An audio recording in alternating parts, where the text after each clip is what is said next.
सभी को जय मसीह की। हमारे प्रभु उद्धारकर्ता यीशु मसीह के पवित्र नाम में आप सभी को जय मसीह की। परमेश्वर ने इस महामारी के स्थिति में अपनी कृपा और अनुग्रह हमको दिया और उनकी रक्षा में हमें बचाया। उनकी सुरक्षा के लिए हम परमेश्वर की अत्यधिक धन्यवाद और स्तुति, प्रशंसा और इबादत करेंगे। आइए परमेश्वर के वचन की ओर हमारे ध्यान ले चले। उत्पत्ति का पहला अध्याय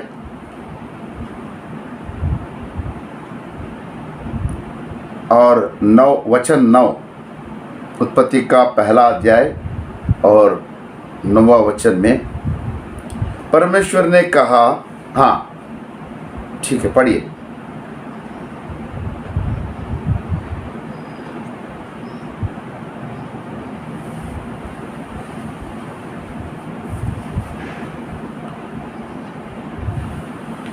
इस वचन में जो परमेश्वर ने वचन, इस पवित्र बाइबल ने इस वचन लिखा गया है, अगर हम परमेश्वर की सहायता से अगर हम देखें तो बहुत सारा विषय हमको समझ में आएंगे। इस वचन में परमेश्वर ने एक बात कहा कि सारा जितने आकाश के नीचे कितने जल है एक स्थान पर इकट्ठा हो जाए, और सूखी भूमि एक जगह दिखाई दे। आप यह जानते होंगे कि देयर इज ए थियरी, एक ऐसा थियरी है। अब सारा संसार में साइंटिफिक शास्त्र, महान शास्त्रज्ञ लोग उसको एक नाम से पुकारा जाता है, drift theory, DRIFT, drift theory. अगर आप इस ड्रिफ्ट थियरी में अगर आप ऑनलाइन में देखेंगे तो आपको कैसा पृथ्वी अलग अलग हो गया, कैसा जल भी एक जगह इकट्ठा हो गया। और उत्पत्ति के पहला अध्याय 10वां वचन में परमेश्वर ने इस सूखी भूमि को पृथ्वी कहा। परमेश्वर ने सूखी भूमि को पृथ्वी कहा तथा जल इकट्ठा हो गए, उसको परमेश्वर ने समुद्र कहा। बाइबल की भाषा में लगभग सभी चीज़ों को उसका तुलना कुछ वस्तुओं से कर जाती है। उदाहरण के लिए सूखी भूमि परमेश्वर कलेशों के समानता है। अगर यह अभी बाइबल में if it is written snake, वहाँ पर शैतान का उनका तुलना किया गया है, और कबूतर पवित्र आत्मा, और जो सूखी भूमि है वो कलेसिया है, मसीही मंडली। और जब समुद्र अगर समुद्र के बारे में हम सोचे तो वो अनसेव वर्ल्ड है। अभी प्रकाशित वाक्य में 17 अध्याय और 15 वचन में, प्रकाशित वाक्य 17 अध्याय 15 वचन, फिर उसने मुझसे कहा, जो पानी तूने देखे जिन पर वेश्या बैठी है वो तो लोग और भीड़ और जातियों और भाषाएं हैं। जहाँ पर समुद्र है उनके बारे में पवित्र बाइबल यह बता रहे हैं। फिर से उसने कहा मुझसे, जो पानी तूने देखे जिन पर वेश्या बैठी है वो तो लोग और भीड़ और जातियां और भाषाएं। अगर यूहन्ना यशाया भविष्यद्वक्ता यशाया का अध्याय में देखें तो 59th chapter and verse 20th, book of Isaiah 59th chapter 20th verse. परंतु दुष्ट तो लहरते हुए समुद्र के समान है। यहाँ पर देखो, परंतु दुष्ट तो लहरते हुए समुद्र के समान है, जो स्थिर नहीं रह सकते, जो स्थिर नहीं रह सकते, और उसका जल मैल और खींच उछालता है। दुष्ट समुद्र के समान है और लहरते हुए समुद्र के समान है। अभी पवित्र बाइबल में जो समुद्र कहा जाता है वो उद्धार नहीं पाए अन्य जातियों के लोगों के बारे में बताते हैं। समुद्र यानी कि संसारिक के लोग जो यीशु मसीह को मानते नहीं और प्रतिमाओं को पूजा करते हैं। पवित्र बाइबल के अनुसार वो मसीहा को मानने वाले नहीं है। जो मसीहा को मानते हैं, जो मसीहा को विश्वास कर और बपतिस्मा लेता है, उसी को परमेश्वर की दृष्टि में उस मंडली को परमेश्वर सुखी भूमि के जरिए बुला रहा है। और जो समुद्र है ये तो उद्धार नहीं पाए लोग हैं। चलो अब अभी सुसमाचार मत्ती 14 अध्याय और 28वां वचन में, सुसमाचार मत्ती 14 अध्याय 28वां वचन, पतरस ने उसको उत्तर दिया, हे प्रभु, यदि तू हुई है तो मुझे अपने पास पानी पर चलकर आने की आज्ञा दे। पतरस ने परमेश्वर यीशु मसीहा से पूछ रहे, हे प्रभु, यदि तू ही है तो मुझे अपने पास पानी पर चलकर आने की आज्ञा दे। जब परमेश्वर यीशु मसीहा ने कहा आ, अब पतरस नाव पर से उतरकर यीशु के पास जाने को पानी पर चलने लगा। पर वहाँ हवा को देखकर डर गया और जब वो डूबने लगा तो चिल्लाकर कहा, हे प्रभु, मुझे बचा ले। विश्वासियों को पानी पर चलना पड़ता है जिसे दुनिया कहा जाता है, यानी कि पानी दुनिया के ऊपर चलना है, दुनिया में डूबना नहीं। मसीह की मंडली दुनिया में डूबना नहीं, दुनिया के ऊपर से चलना पड़ता है। कलीसिया पानी यानी समुद्र से दूर होना चाहिए। यशाया भविष्यद्वक्ता की पुस्तक में पहले अध्याय 2 वचन में ऐसा लिखा है, हे स्वर्ग सुन और पृथ्वी कान लगा, क्योंकि यहोवा कहता है, मैंने बाल बच्चों का पालन पोषण किया और उनको बढ़ाया, परंतु उन्होंने मुझसे बलवा किया। I have nourished them and I brought up them। ये बलवा किया, rebelled against me, क्रांतिकार बने, धिक्कार आवाज सुनाए। क्योंकि भौतिक पृथ्वी का पोषण कैसे हो सकता है और उसकी बढ़ावा कैसे हो सकती है? परमेश्वर के विद्रोह भी कैसे कर सकती है?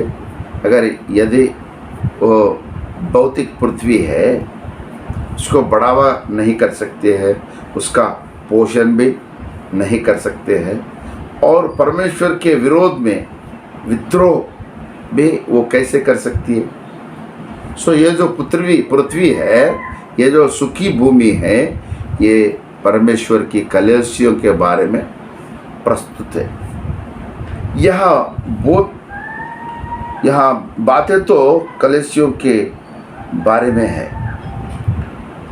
परमेश्वर के आदेश का उल्लंघन जो करते हैं, परमेश्वर की बातों को आज्ञा पालन जो नहीं करते हैं, उसको वचन पृथ्वी के नाम बुला रहे हैं। पृथ्वी हमेशा सुखी भूमि है।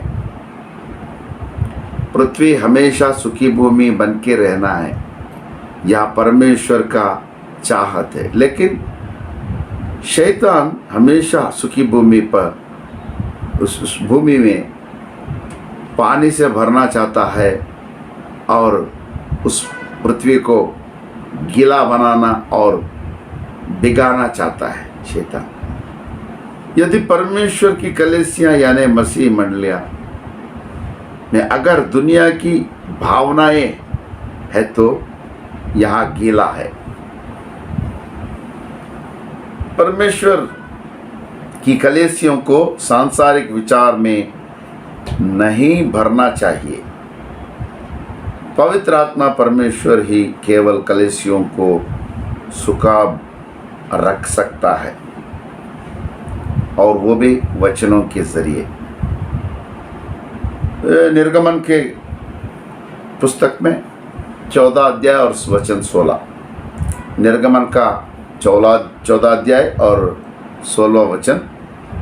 जब परमेश्वर यहोवा ने मूसा से यह कहा, तू अपनी लाठी उठाकर अपना हाथ समुद्र के ऊपर बढ़ा और वहाँ 2 भाग हो जाएगा। जब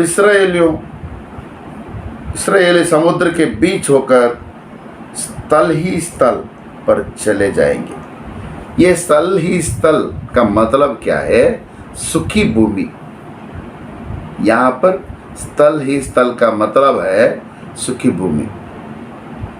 और 14 अध्याय निर्गमन 21वां वचन में, परंतु इस्राएली समुद्र के बीच में स्थल ही स्थल पर होकर चले गए और जल उनकी दाहिनी और बाई दोनों और दीवार का काम देता था। और 14 वचन 22वां वचन में भी यही बात लिखा है। 14 वचन 22वां 14 अध्याय 22वां वचन और 14 अध्याय 31वां वचन में और 15 अध्याय 19वां वचन में, ऐसे पूरे वचनों में परमेश्वर स्थल ही स्थल यानी कि सुखी भूमि के बारे में बातें कर रहे, यानी कि मसीही मंडली में संसार की विचारधारा नहीं आना चाहिए। जब संसार की विचारधारा मसीही मंडली में आती है तो वो कच्चा और गीलापन बदल जाता है और सुखी भूमि नहीं रख सकती है। परमेश्वर हमेशा सुखी भूमि को देखना चाहता है और परमेश्वर खुद उस सुखी भूमि को अपने पवित्र आत्मा का बारिश से भिगाना चाहता है। तो पवित्र आत्मा का जब बारिश होता है तो सुखी भूमि अच्छी बन जाती है, वो फलती है और फूलती है। लेकिन शैतान उसका साजिश क्या है? जो परमेश्वर के खिलाफ में विरोध में विद्रोह करता है और सांसारिक विचारधारा और कलीसियों का मन को बहकाकर कलीसियों के मन को पूरा सांसारिक विचारधाराओं से भराकर परमेश्वर के विद्रोह में, परमेश्वर के व्यतिरिक्त में, विरुद्ध में बनाता, ये दुष्ट शैतान का साजिश है। सो परमेश्वर हमेशा अपने लोगों को स्थल ही स्थल पर चलाना चाहता है, यानी कि सुखी भूमि पर परमेश्वर के लोग हमेशा चलते रहे। सुखी भूमि यानी कि बिना संसार के विचारधाराओं पे जो राह है, बिना संसार के विचारधाराओं के बीच में हमेशा चलते रहना है। जब इस्राएली लोग सुखी भूमि पर चल रहे हैं तो ऊपर एक बादल था।